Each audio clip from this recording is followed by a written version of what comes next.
with Kay Robinson and her menagerie. Is that the right way to say it? Garden. She's got so much stuff here. I think she could feed a tribe, maybe even more, right? A A couple tribes. So when did you start gardening, my dear? We moved into the house in 93 in the fall. 94 was the first time I planted anything.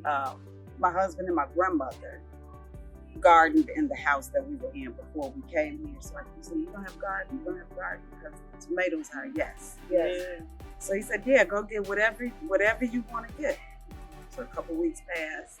He said, we don't have a garden. He said, yeah, go get what you. I said, but are you gonna plant it? He said, girl, I gotta go to work. I said, where's bugs? There are bugs out there. There are bees. Yeah. He said, bugs are not thinking about you. If you wanna grow something, have at it. Yeah. I have not looked back. And we're about to show you. So that's 94. Yeah. So you've been doing that for about what? Almost 30 years.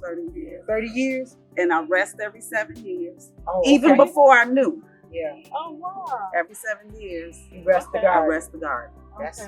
And that makes a difference. Yeah, That does make a difference. This year, this is a learning experience. We ended up having one bed filled with compost, and then this bed didn't have anything. So I went on and sprinkled some seeds in. Boom. The compost made it go.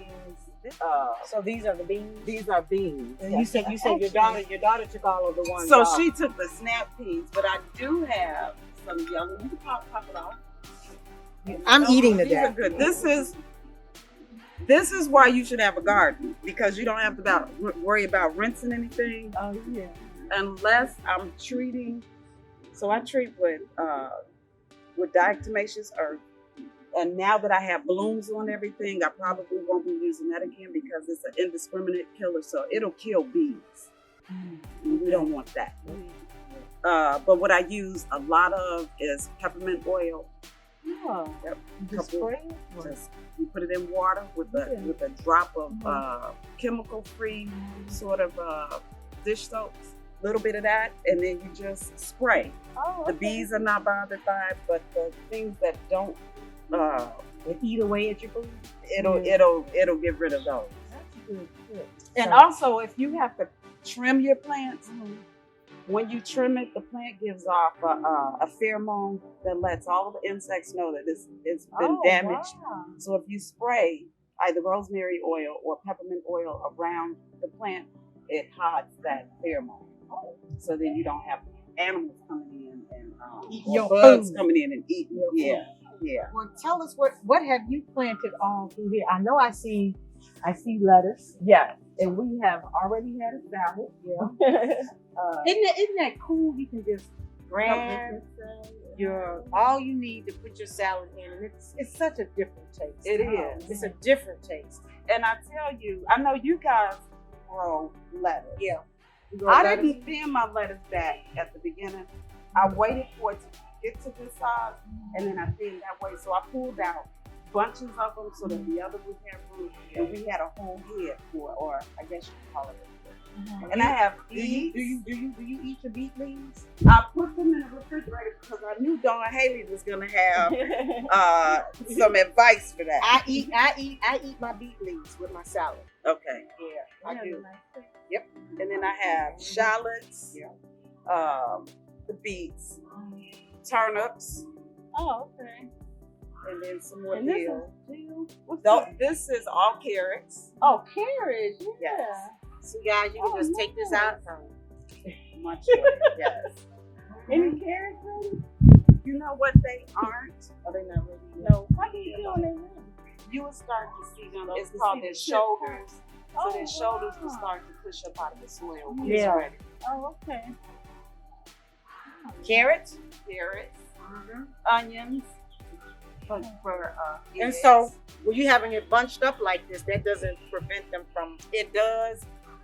And this is how my thinning back is. That I'll just grab a bunch that makes room for the rest of them, and then I can use that bunch of eggs or whatever. I did the same thing with the lettuce. Now my beets are getting to the point where they are ready to be pulled out. I'll take some beet leaves. Okay. If you want to give them. Yes, ma'am. And then over here I have lemongrass. Lemongrass. You know, this lemongrass tastes so good in salad. Does it? Oh yeah. So I got lemongrass. I have tomatoes that I probably should not have planted with, but I did. Stevia. Something sweet. Oh, look at that. Is it, can I pluck that? You can. But I hear it's nasty like that. No, it's sweet. It's okay. How many corns you like this? It's supposed to set like 2 or 3 ears on each stalk. Oh, So these are sweet potatoes. And I hear that you can saute the leaves. Oh. Like spinach. I'm gonna get one of these cherry tomatoes. I'm glad you said that. Don beat me to it. For people who For people who think they need a large space to garden, you can patio garden. You do not need to have in ground. You can do it. A lot of these are melons. It was so successful last year that I planted several pots of melons this year. all you need is a slab and some buckets, and you can still grow. Taste so much better from the garden. Well, and there's a compost bin. Well, we just had a fantastic day. It was a beautiful garden. And we just want to thank you for letting Byron help come on through. Thank Let you, Miss ladies. Bob in your garden. Thank you. Yes. Yeah. Yes.